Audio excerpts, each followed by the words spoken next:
بسم الله الرحمن الرحيم والصلاة والسلام على رسول الله وعلى آله وصحبه أجمعين. Bonjour à tous, on se retrouve aujourd'hui pour un tutoriel Excel consacré à l'établissement d'une fiche synthèse employée dynamique. Donc, comme vous pouvez le voir sur votre écran, le but de ce tutoriel, c'est de vous apprendre à constituer une fiche synthèse pour vos employés. Donc, contenant diverses informations classées par rubrique, état civil, diplôme, contrat de travail, rémunération et avantages divers, niveau des compétences de base et un résumé de la carrière professionnelle. Sans oublier bien sûr les informations générales comme nom, âge, affectation, etc., etc. Donc le but du tutoriel, en fait, ce n'est pas de constituer la fiche synthèse en elle-même, mais plutôt de faire en sorte que les informations affichées sur cette dernière changent à chaque fois que vous modifiez le nom de l'employé. Donc, comme vous voyez ici, le nom est affiché en rouge, ce qui est fait exprès pour faciliter la recherche. Donc, il suffit juste que je modifie Fayrouz. J'écris par exemple Mouammar. Allez, j'écris Mouammar. Et comme vous pouvez le voir, toutes les informations ont changé, y compris la photo d'identité. Donc voilà, ça peut être très utile pour faciliter la recherche, surtout lorsqu'on a une base de données employée extrêmement complexe comme vous le voyez ici. Donc le fait d'avoir une base de données aussi grande rend la lecture très compliquée. Donc c'est d'où l'intérêt en fait d'établir cette fiche synthèse afin de faciliter notre recherche. Genre en un clic, je tape le nom de mon employé et j'ai toutes les informations le concernant. Donc pour pouvoir réaliser ce tutoriel, ce dont nous aurons besoin, c'est bien sûr d'une base de données comme celle proposée dans cet exemple. Nous aurons aussi besoin d'une base de données contenant les photos d'identité de nos employés. Donc, dans le cadre de cet exemple, je me suis contenté que de 3 photos, mais si vous voulez appliquer cet exemple dans votre entreprise, donc vous imaginez que vous aurez besoin de toutes les photos d'identité de vos employés. Donc voilà, nous aurons aussi besoin de fonctions Excel de base, comme par exemple la fonction recherche V. Nous aurons aussi besoin de la fonction indirecte. Nous aurons aussi besoin de la fonctionnalité de l'appareil photo, comme vous voyez affiché ici sur la barre d'outils. En fait, cette fonctionnalité, c'est ce qui nous permet de générer la photo d'identité sur la fiche synthèse. Et nous aurons aussi besoin de la liste déroulante, genre pour faciliter la recherche de nos employés, genre pour ne pas avoir à chaque fois à taper le nom de l'employé comme j'ai eu à le faire tout à l'heure. Genre, je n'ai juste qu'à cliquer ici. Et voilà, Excel me propose toute la liste des employés. Je n'ai qu'à choisir un nom par hasard. On va choisir quelqu'un d'autre. Qui va-t-on choisir? C'est ce qui déjà que j'ai mis dans mon troisième exemple. Oui, Abdel Nasser, voilà. On va choisir Abdel Nasser et voilà, j'ai toutes les informations relatives à ce dernier. Voilà. Donc, le temps de se préparer et je vous retrouve juste après ça.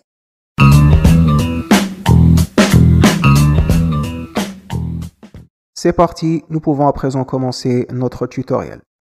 Alors, comme vous pouvez le voir, la fiche synthèse qu'on a vue en début de vidéo est totalement vide. Ce qui est logique étant donné que dans ce tutoriel, nous allons apprendre à afficher toutes les informations nécessaires étape par étape. Alors avant de commencer, ce dont on a besoin, c'est d'une base de données. Donc dans le cadre de cet exemple, j'ai mis ma base de données dans la feuille data que vous voyez ici. Donc ma base de données comprend 31 colonnes. Chaque colonne comprend une information particulière. Donc la première colonne, c'est le nom de mes employés. La deuxième, c'est le sexe. La troisième, l'âge. Quatrième, l'affectation. Et ainsi de suite. Dans ma base de données, j'ai en tout, je vais vérifier ça, j'ai 40 employés. Ce qui est peu, mais bien sûr, c'est juste bien sûr dans le cadre de cet exemple. Bon. Alors, revenons à notre fiche. Donc, la première étape, c'est de mettre, bien sûr, le nom de mon employé. Donc, on peut faire ça de différentes manières. Soit on l'écrit directement, soit on procède à un affichage automatique par liste déroulante. En fait, pour ma part, je recommande la deuxième option, car dans la première option, ça peut nous causer des problèmes lorsqu'on va effectuer une recherche V, car en cas de faute d'orthographe dans le nom de l'employé, la recherche V renverra directement un résultat, plutôt un message d'erreur. Donc, ça ne fonctionnera pas. Donc, en mettant des listes déroulantes, on sera de ce fait sûr et certain que toutes les informations affichées concernant le nom seront correctes et bien orthographiées. Alors, pour afficher une liste déroulante, ce qu'on va faire, on va cliquer sur Données, puis sur Validation des données, puis encore une fois sur Validation des données. Et dans la partie Autorisée, on va cliquer sur Liste, comme vous pouvez le voir ici. Et dans la partie source, il y a une toute petite icône située tout à droite. Donc on clique dessus. Et en fait là, Excel me demande de sélectionner la plage contenant les informations que je souhaite afficher dans une liste déroulante. Donc dans cet exemple, on aura besoin d'afficher le nom des employés. Donc je vais revenir sur la base de données. Donc je vais monter tout en haut. Donc, la liste des employés se trouve dans la première colonne. Alors, moi, ce que je vais faire, je vais sélectionner tous les prénoms, voilà, ou les noms de mes employés, du premier jusqu'au dernier. Voilà, comme ça. Une fois terminé, je clique sur la petite icône située tout à droite de la barre. Et je termine en cliquant sur OK. Et voilà, vous constatez qu'une petite flèche pointant vers le bas est apparue à la droite de la partie liée au nom. Et là, comme vous pouvez le voir, tous les employés de mon entreprise apparaissent et je n'ai qu'à sélectionner un employé pour plus tard, bien sûr, afficher les informations le concernant. Donc, je sélectionne Abdel Nasser, par exemple, et voilà, il apparaît en rouge comme souhaité. Bien, à présent, nous allons remplir les informations.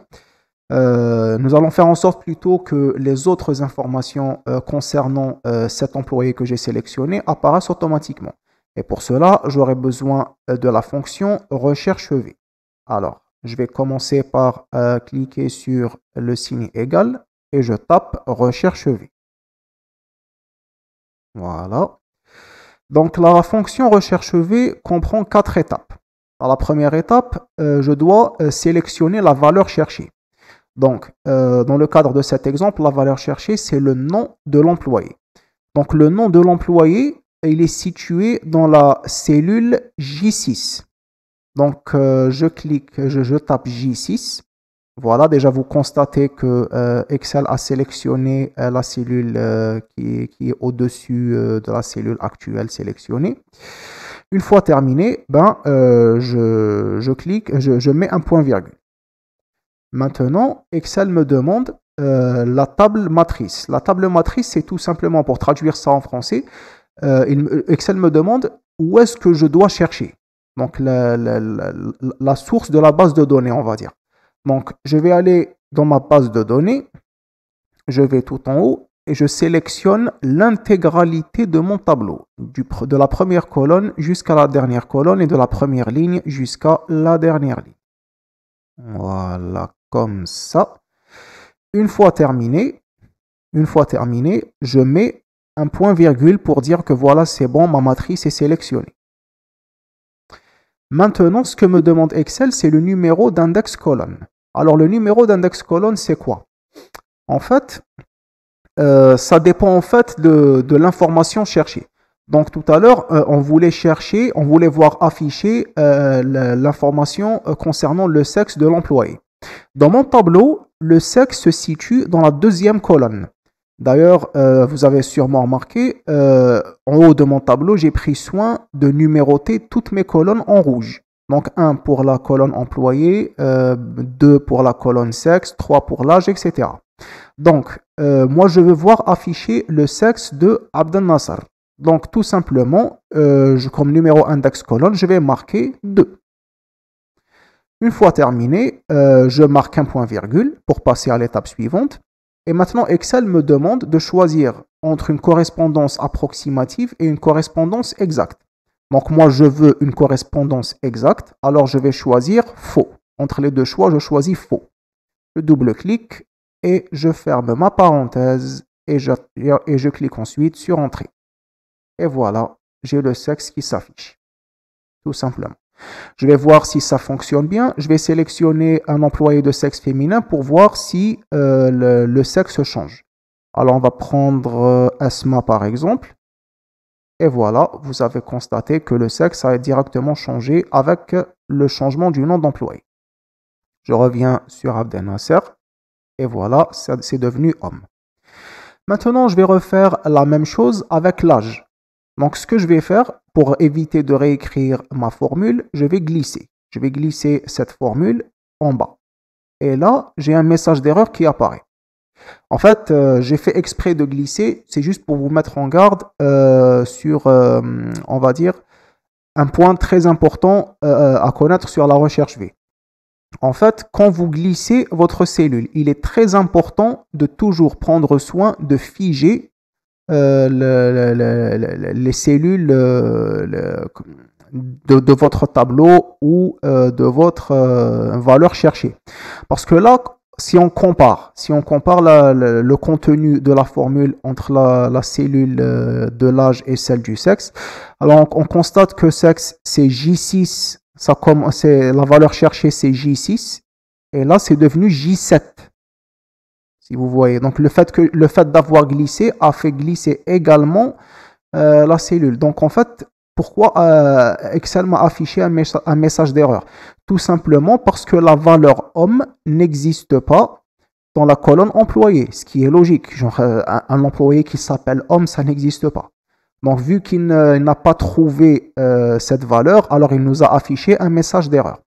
Donc si par exemple je fais en sorte que cette valeur existe, je remplace par exemple Abdallah par homme. Voilà, je reviens ici et vous voyez que l'âge apparaît. L'âge apparaît, il nous a affiché homme. Donc pourquoi? Parce que il a trouvé cette valeur. Mais il suffit que je l'enlève. Je reviens ici, je réécris Abdallah. Je reviens ici et vous voyez que le message d'erreur réapparaît de nouveau. Alors ce que je vais faire pour corriger cette anomalie, je vais revenir dans la colonne du sexe. Et là, ce que je vais faire, je vais figer ma cellule. Comment je fais? Donc, je vais entre la lettre et le nombre, je vais ajouter $1. Entre le J et le 6, j'ajoute $1. Comme ça. Et j'ajoute $1 également dans ma base de données. Pour faire en sorte qu'en fait, qu'à chaque fois que je glisse ma cellule, c'est toujours la même base de données qui est conservée. Il n'y a pas de décalage. Pour gommer les décalages, je rajoute tout simplement $1 entre le A et le 2 et entre le AE et le 42. Je rajoute $1. Et voilà, je fige. C'est bon. Maintenant, quand je glisse, je remarque que c'est correct. C'est exactement la même cellule. C'est les mêmes informations qui s'affichent dans les deux cellules. Maintenant, ce qui me reste à faire, c'est tout simplement de modifier le numéro de la colonne. Donc ici, c'est la colonne numéro 2. Et comme on a vu dans ma base de données, la colonne 2 correspond au sexe.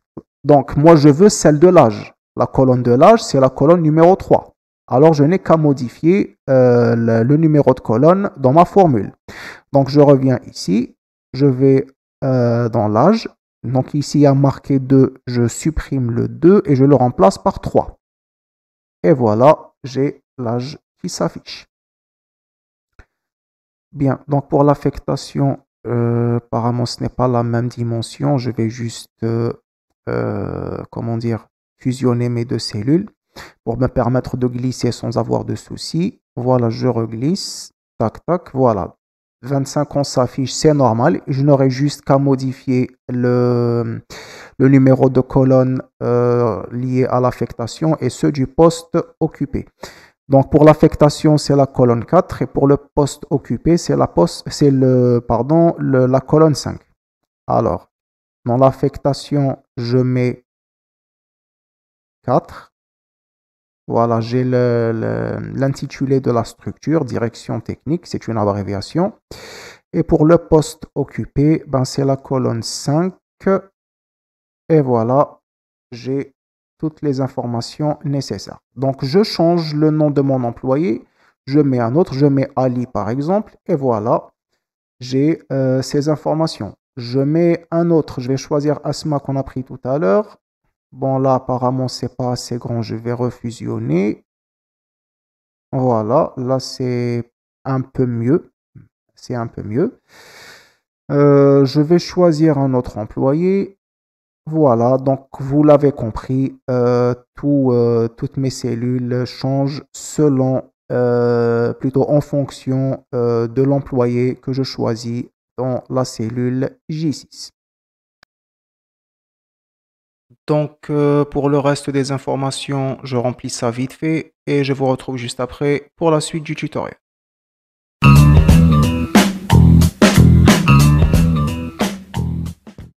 Très bien. À présent que nous avons fini de remplir notre fiche synthèse, nous pouvons à présent passer à la seconde partie de notre tutoriel consacrée à la mise en place d'une photo d'identité qui soit dynamique, c'est-à-dire qu'elle change en fonction de l'employé sélectionné. Alors pour cela, nous avons d'abord besoin de créer un tableau à 3 colonnes. Pour cela, on va créer une feuille supplémentaire qu'on va nommer photo. Alors, photo. Et nous allons créer donc un tableau à 3 colonnes. Et on doit faire en sorte que ces dernières, c'est-à-dire les colonnes, soient suffisamment grandes pour pouvoir contenir les photos de nos employés. Alors on va l'élargir un petit peu. On va mettre une largeur suffisamment grande. Peut-être 32, ça fera l'affaire. Et une hauteur d'environ 150, on va dire. Allez, 150. Donc en largeur, on a dit 32. On va faire de même pour les colonnes B et C. Largeur de colonne, on va mettre 32. Voilà. Et comme on a fait en fait, comme on a vu dans l'exemple de tout à l'heure en début de vidéo, donc on s'est contenté de mettre 3 employés. Donc vu qu'on en a 40, ça va prendre énormément de temps. Donc le but bien sûr, c'est juste que vous compreniez le mécanisme pour pouvoir reproduire ce dernier chez vous tranquillement. Donc on va se contenter de 3 employés. Alors la hauteur de ligne, on va mettre une hauteur commune de 150. Voilà. Pour une meilleure visibilité, on va ajouter un petit quadrillage, comme ça. Voilà, c'est bon.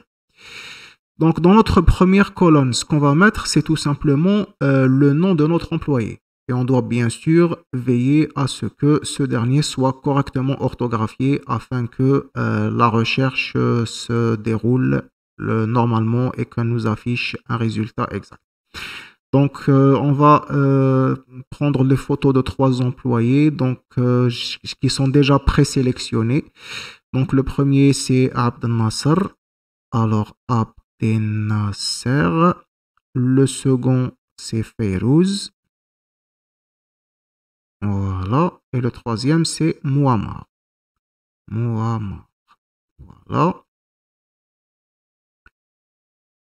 Je vais agrandir un petit peu pour que vous ayez une meilleure visibilité. Dans la troisième colonne du tableau, nous allons mettre les photos d'identité de chaque employé. Donc pour cela, nous aurons besoin bien sûr des photos. Les photos, je les ai déjà préparées dans le cadre de cet exemple, bien entendu. Je vais les ouvrir avec Paint. Alors, je vais faire une sélection, copier. Je reviens sur Excel et je mets coller. Apparemment, cette photo est trop grande. je vais la redimensionner manuellement.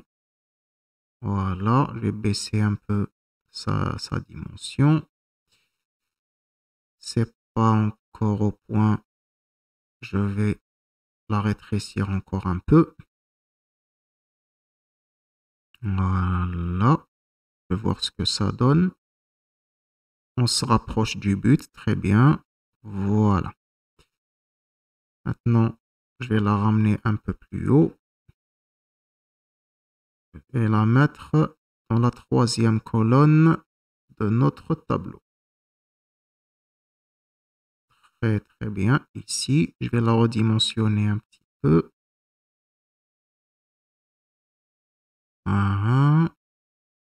Voilà. Je pense que comme ça fera l'affaire. On va refaire la même chose pour nos deux autres employés. Alors, on va en photo, on ouvre Fairouz avec Paint.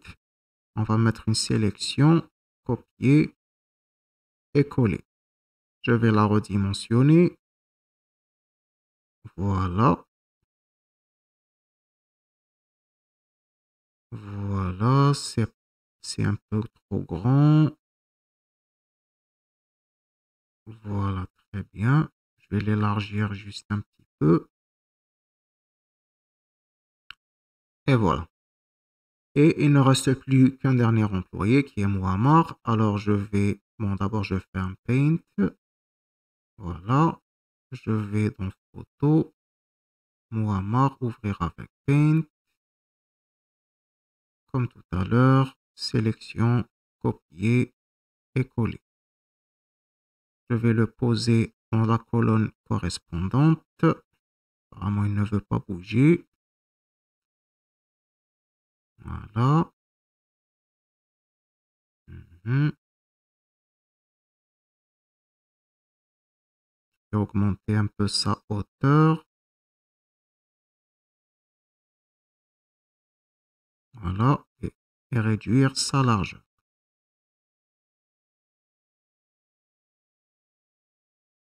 Voilà. Très bien. Maintenant que nous avons les noms et les photos correspondantes, on va passer à la seconde colonne de notre tableau. Alors, dans cette dernière, ce qu'on va écrire, c'est le nom de notre feuille. Donc, la feuille, on l'a nommée photo. Alors, je vais écrire photo, suivi d'un point d'exclamation et suivi du nom de la cellule contenant les photos de chaque employé. Donc, pour Abdel Nasser, la cellule contenant la photo, c'est la cellule C1. Alors, j'écris C1. Je vais agrandir de sorte à vous permettre de mieux voir. Voilà, je mets en gras, voilà. Donc, c'est comme ça qu'il faut mettre. Donc, photo, ça correspond au nom de la feuille. Donc, si la feuille s'appelait autrement, alors vous devriez mettre le nom exact de la feuille, suivi d'un point d'exclamation et de la référence de la cellule contenant la photo. Donc, la photo de Abdel Nasser, elle est située dans la troisième colonne. Donc, c'est C1. Donc, C1. Je glisse pour que les références des deux autres employés apparaissent automatiquement. Donc, C1 pour Abdel Nasser, C2 pour Fairouz et C3 pour Muammar. Très bien. Maintenant, ce que nous allons faire, nous allons créer ce que l'on appelle des... comment on appelle ça déjà des noms. On va définir un nom. Alors, ce qu'on va faire, on va cliquer sur Formule. On va dans Formule.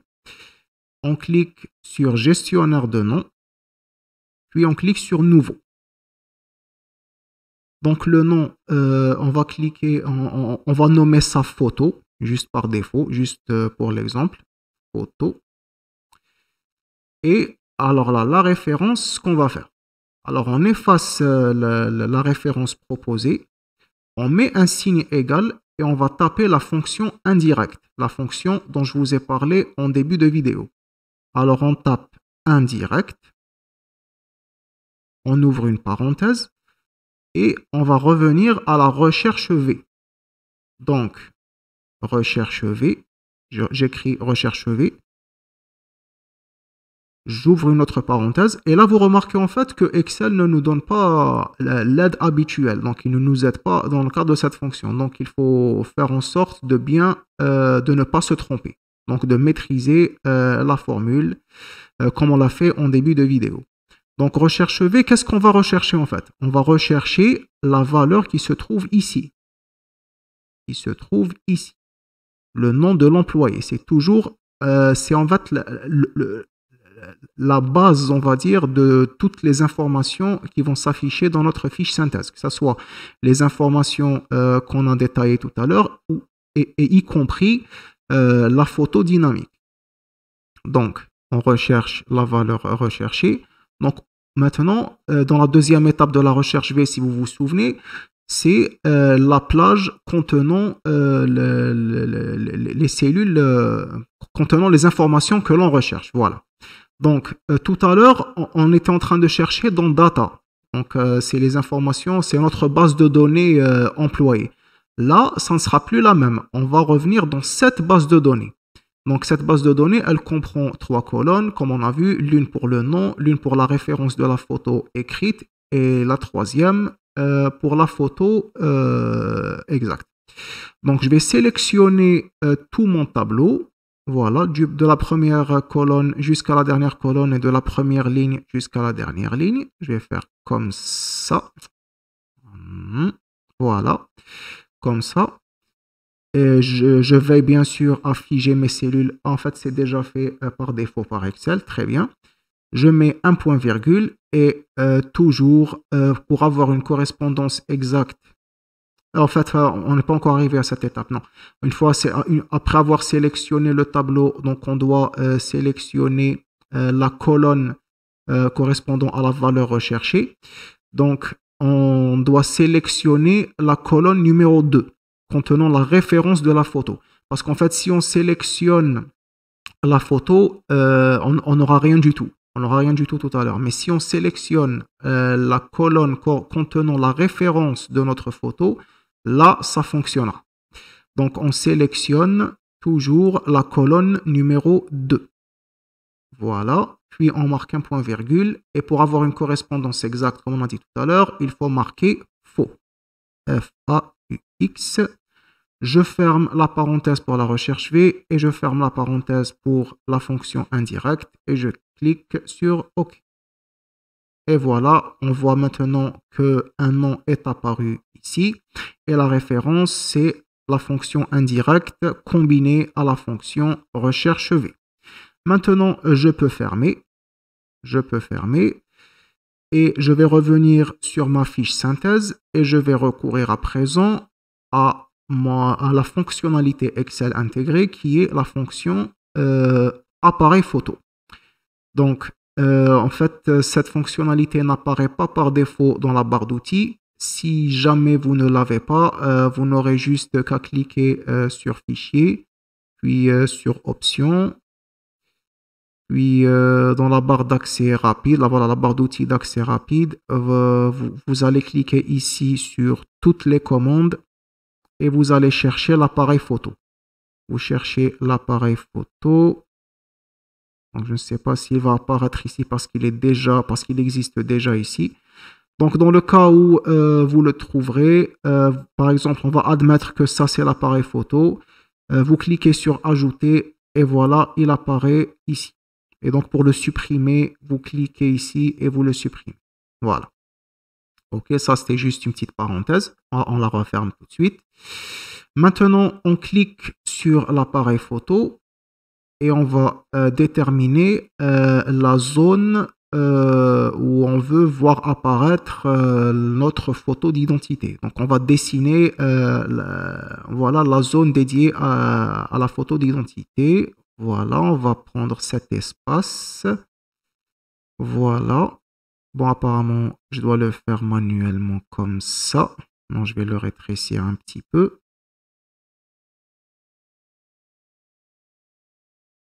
Je vais augmenter la largeur. Voilà, comme ça. Très, très bien. Bon, maintenant, vous constatez que le contenu de cette photo, il est vierge. Non, apparemment, il n'y a rien du tout. Donc, ce que je vais faire, en fait, si vous remarquez quelque chose, quand je clique sur cette photo, il y a une valeur qui apparaît sur la barre des formules, la valeur Q20. Donc, moi, je supprime tout ça. Je supprime, je mets égal et je tape photo. Comme vous pouvez le voir, il y a un truc photo qui est apparu. Ça, en fait, ça correspond à ce qu'on a créé tout à l'heure. C'est-à-dire le nom qu'on a créé dans le gestionnaire des noms intégrés sur Excel.